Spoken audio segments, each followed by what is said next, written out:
Hello students, how are you. आज के हिंदी कक्षा में आपका स्वागत है।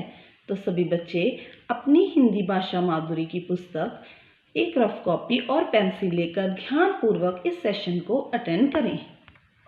तो सभी बच्चे अपनी पुस्तक का पेज नंबर 26 पाठ नंबर 4 कौन क्या बनेगा निकाल लीजिए।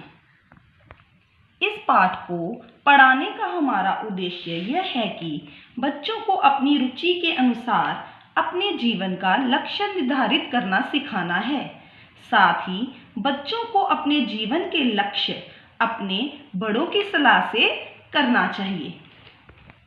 इस पाठ को संवाद शैली में लिखा गया है। इसका मतलब है आपस में बातचीत करना। बच्चों, इस संवाद शैली के बारे में हम बड़ी क्लासेस में विस्तार से पढ़ेंगे। तो चलिए अब मैं इस पाठ का आपको सार सुनाती हूँ। प्यारे बच्चों, आज का हमारा पाठ है कौन क्या बनेगा।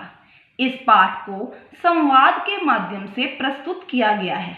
इस पाठ को पढ़ाने में आपको बहुत मजा आने वाला है, क्योंकि 4 मित्रों की बातचीत के द्वारा एक तो आप संवाद कला सीख जाएंगे, दूसरा अगर आपको मंच पर यह नाटक के रूप में प्रस्तुत करना पड़ा तो आपको इसमें अपना पात्र निभाते समय बड़ी खुशी महसूस होगी। तो एक दिन सर्दियों की गुनगुनी दोपहर थी। 4 मित्र पिकनिक मनाने के लिए एक जगह पर एकत्रित हुए, यानी इकट्ठे हुए और अपने अपने जीवन का उद्देश्य बताने लगे। रोजी ने अपने मित्रों को बताया कि वह बड़ी होकर एक डॉक्टर बनेगी, क्योंकि डॉक्टर बनकर वह बीमार लोगों को ठीक करेगी और जो लोग गरीब हैं उनका मुफ्त में इलाज कर उनकी सेवा करेगी। बाकी के मित्रों ने उसकी इच्छा का स्वागत किया। दूसरे मित्र हरजीत ने सचिन तेंदुलकर की तरह महान क्रिकेटर बनने का अपना सपना बताया और बाकी मित्रों ने उसकी प्रशंसा करते हुए कहा कि वह तो अभी से इस खेल में अच्छा है। एक मित्र सलीम ने कहा कि वह गायक बनना चाहता है, क्योंकि उसके अब्बू यानी पिताजी अच्छा गाते थे, लेकिन वह गायक नहीं बन सके। अब वह उनका सपना पूरा करेगा। सभी मित्रों ने उसके लक्ष्य का स्वागत किया। दिव्यांश ने कहा कि वह देश की सेवा के लिए सेना में जाना चाहता है और वर्दी पहनकर एक सैनिक की तरह दिखना चाहता है। सभी मित्रों ने उसकी इच्छा का भी बहुत स्वागत किया। अंत में सभी मित्रों के कहने पर सलीम ने गाना सुनाया और सभी मित्रों ने तालियां बजाकर उसका उत्साह बढ़ाया। तो यह रही चारों मित्रों द्वारा सर्दी की धूप में मनाई गई एक बड़ी ही मजेदार दोपहर, जिसमें उन्होंने अपने अपने जीवन का लक्ष्य बताया। तो बच्चों, आप भी बचपन से ही अपने जीवन के किसी न किसी लक्ष्य का निर्धारण कर लें और इसे प्राप्त करने के लिए अथक प्रयास करें। तो चलिए अब हम आपकी पुस्तक के पेज नंबर 26 पर दिए गए कुछ कठिन शब्दों को अंडरलाइन करते हैं और उसके मीनिंग्स लिखते हैं। तो आप भी मेरे साथ अपनी अपनी बुक में अंडरलाइन करते जाइए और उनके मीनिंग्स लिखते जाइए।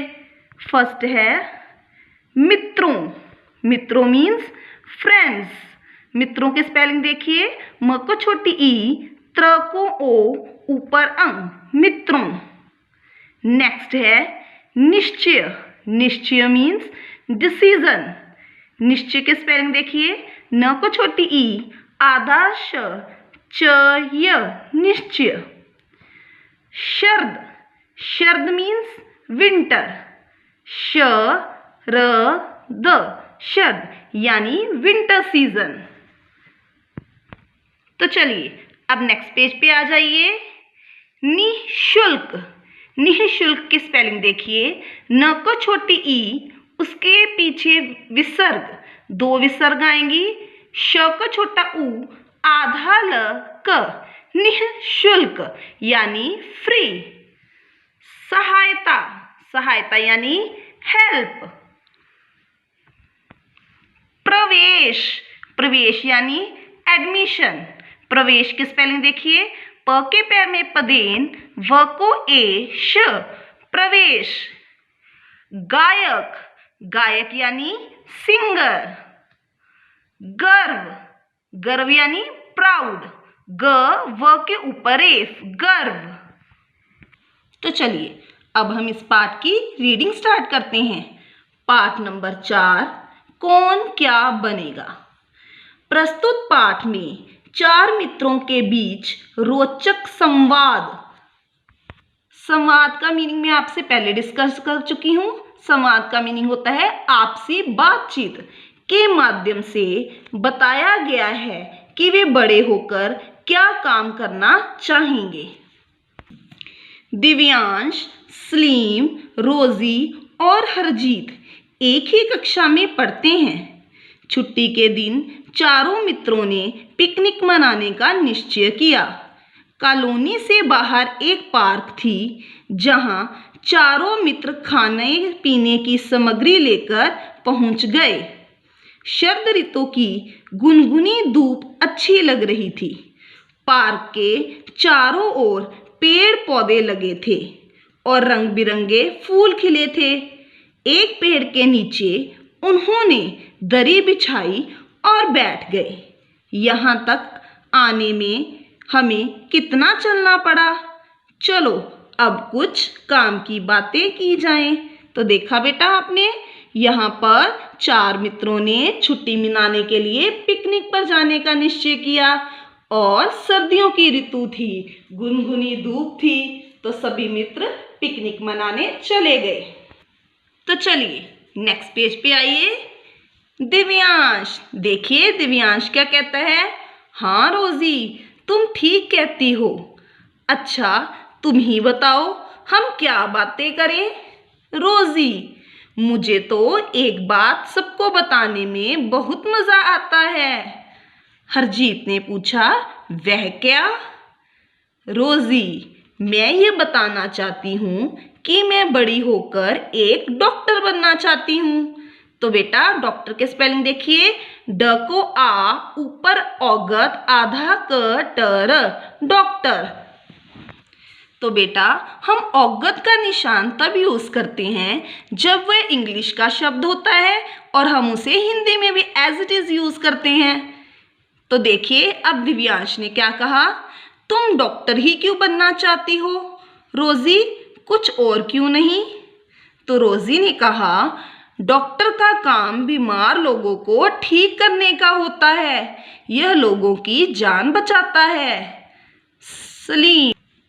सलीम ने कहा, लेकिन हमारी गली में एक डॉक्टर है, वे इतनी अधिक फीस लेते हैं कि गरीब व्यक्ति तो उनसे इलाज ही नहीं करा सकता।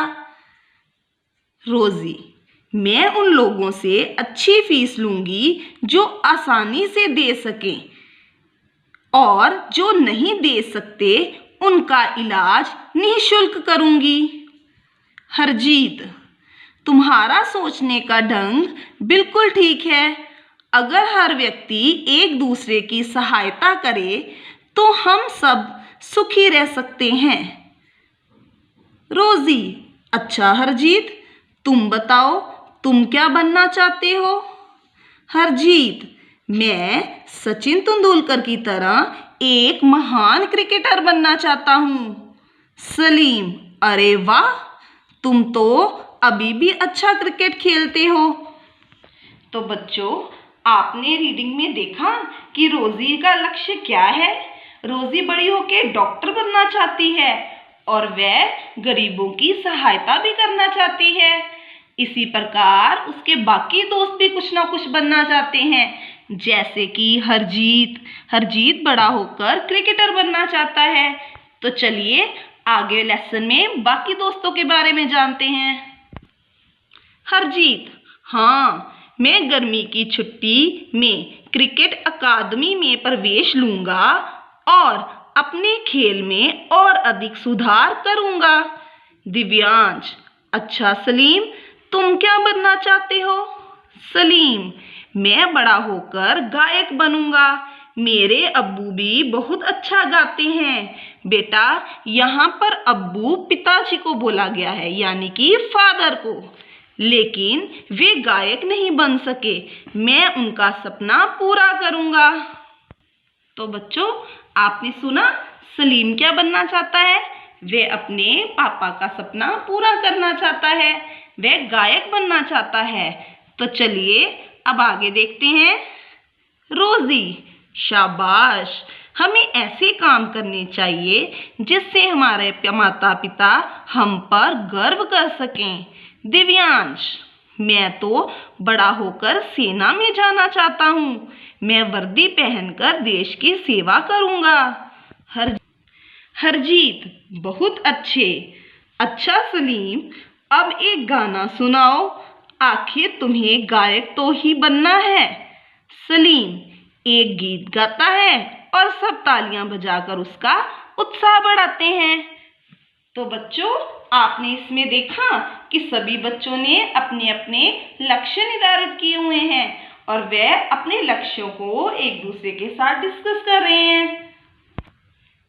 तो बच्चों, आप सबने इस पाठ की अच्छी तरह से रीडिंग करनी है, कठिन शब्दों को लर्न करना है और अपनी अपनी कॉपी पर सुंदर लिखाई में लिखना है।